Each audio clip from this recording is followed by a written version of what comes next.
In a while, I bud. know, it has been a How few you doing? years. How's everyone? How's the fam? Under the blinding lights of early 2000s Hollywood, Jessica Alba was everywhere. The perfect smile, the flawless skin, the face that launched blockbuster posters and tabloid covers. But behind the image the world adored was a woman quietly suffocating inside the role others had written for her. Once labeled too exotic for Hollywood, she defied every stereotype the system tried to cage her in. She wasn't just the girl next door. She was the girl who refused to play by the rules. Jessica's story is not one of overnight stardom, but of survival, of a young woman who turned rejection, pain, and misunderstanding into power. She rose, fell, and then built something far greater than fame. A billion-dollar empire born from conviction and resilience.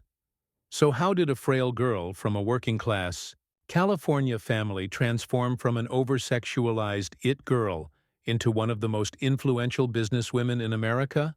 This is the untold journey of Jessica Alba, the actress who walked away from Hollywood's spotlight, only to shine brighter than ever before. Jessica Marie Alba was born on April 28, 1981, in Pomona, California, a sun-drenched town far removed from the glamour of Los Angeles. Her father, Mark Alba, served in the U.S. Air Force, while her mother, Catherine, juggled jobs to keep the family steady. With Mexican roots on her father's side and Danish-French ancestry on her mother's, Jessica grew up feeling like she didn't quite belong anywhere. Her childhood wasn't the carefree fantasy people associate with movie stars. Jessica suffered from chronic asthma, pneumonia, and multiple allergies. Hospitals became her second home. She once said, "I spent more time around doctors than I did around kids my age." The constant illness left her isolated, a quiet observer in a world that always seemed to move without her. Yet, even within that fragility, she found escape in imagination. Television became her window to another life, one where she wasn't sick, scared, or invisible. Her parents, despite their struggles, supported that spark. At age 12, Jessica announced she wanted to act. Her father didn't understand it. Her mother worried it would break her heart. But the girl who had survived hospital machines and loneliness had already learned something vital. Pain can either silence you or give you purpose. And Jessica had chosen purpose. At just 12 years old, Jessica Alba began taking acting classes in Los Angeles, a small girl with big eyes and even bigger dreams. But Hollywood was not kind to newcomers, especially those who didn't fit its narrow image of beauty. Casting agents told her she was too ethnic, too serious, or simply not right. Each rejection stung, but none broke her. Her first on-screen moment came almost by accident, a tiny role in the 1994 comedy Camp Nowhere. She was supposed to appear for just 2 weeks, but when another actress dropped out, Jessica took her place for the entire shoot. That small twist of fate planted her name on Hollywood's radar. Through the late 1990s, she hustled relentlessly, appearing in The Secret World of Alex Mack, Flipper, and a string of TV guest roles. But real recognition wouldn't come until fate paired her with one of cinema's giants, James Cameron. In 2000, he cast her as Max Guevara, the genetically enhanced heroine of Dark Angel. The series exploded in popularity, and so did Jessica. Overnight, she went from unknown to Golden Globe-nominated star. But fame brought its own storm. Magazine covers labeled her Hollywood's new sex symbol, overshadowing her talent and depth. For Jessica, it was a bittersweet victory. She had finally broken through, only to realize she was being trapped in an image she didn't choose. By the mid-2000s, Jessica Alba was Hollywood's golden face, radiant, confident, and everywhere. After the breakout success of Dark Angel, she transitioned seamlessly to the big screen. In Honey, 2003, she danced her way into the hearts of young audiences. Then came Sin City, 2005, where her performance as Nancy Callahan, the tortured yet fearless dancer, turned her into a cinematic icon. That same year, she joined the superhero elite in Fantastic Four, and suddenly, Jessica wasn't just a star, she was a franchise. Covers of Maxim, GQ, and FHM crowned her the sexiest woman alive. Brands lined up. Paparazzi followed her everywhere. She became the fantasy of a generation, the dream girl of glossy magazines and blockbuster studios. But while the world celebrated the image, Jessica was quietly suffocating inside it. Hollywood, in all its glamour, had reduced her to a formula: beauty first, substance later. She once revealed, "I stopped enjoying acting because everything became about how I looked, not what I could do."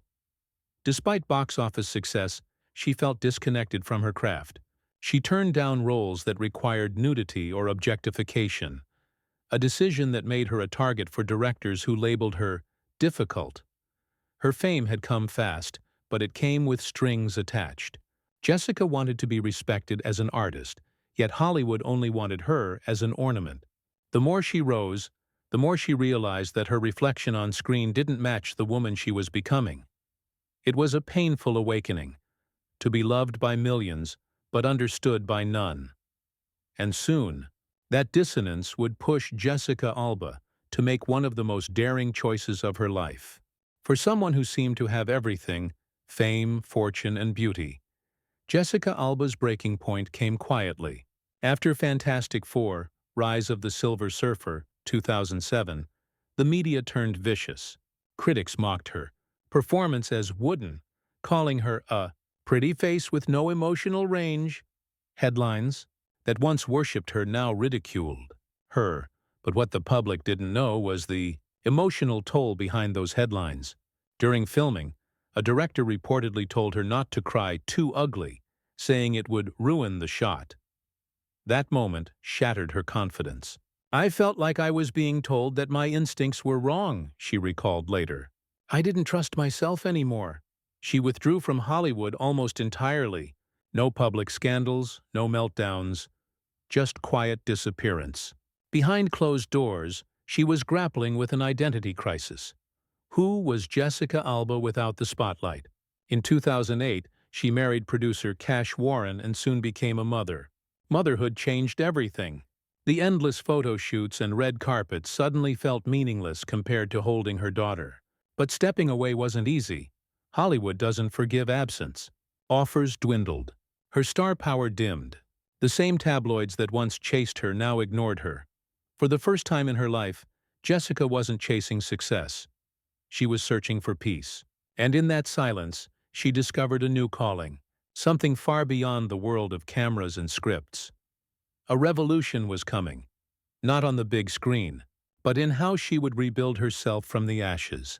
In 2012, Jessica Alba did what few in Hollywood ever dared. She reinvented herself completely.